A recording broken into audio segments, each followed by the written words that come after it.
Well, we've used side, side, side, and side, angle, side to prove triangles congruent. And now we're going to look at angle, side, angle. So if we've got two angles and an included side of one triangle, and if they are congruent to two angles and an included side of a second triangle, then those two triangles are in fact congruent. So let's set out to prove triangles congruent using angle, side, angle. So we've got a quadrilateral here that's got a diagonal there that divides that quadrilateral into two triangles. So we're going to write a proof, and we're given that segment ZX bisects W angle WZY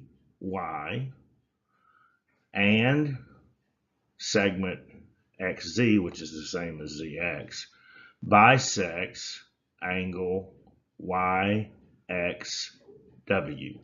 And we're setting out to prove that triangle WXZ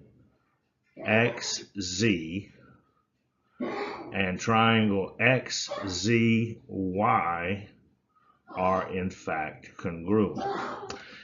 So, segment ZX bisects angle WXY. That's part of our given, and then therefore WZX. All right, WZX,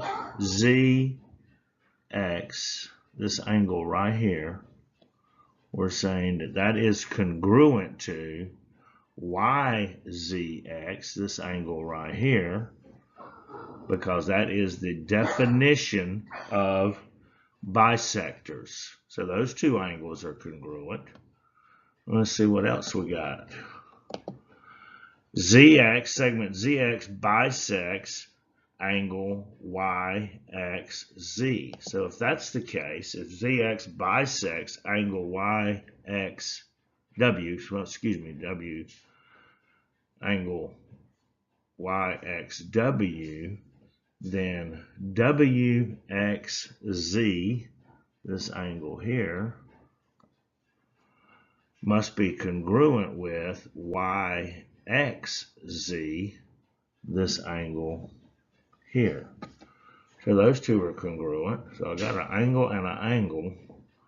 What about a side? I need a side in between them. Well, look, what's the bisector? The bisector is ZX. And guess what? ZX is congruent to ZX because of the reflexive property. Something's equal to itself. And then, shazam, therefore, triangle WXZ is congruent to triangle XZY. And why is that? We have angle, side, angle, angle, side, angle. We got two angles and an included side that are congruent between the two triangles, and therefore those two triangles are in fact congruent.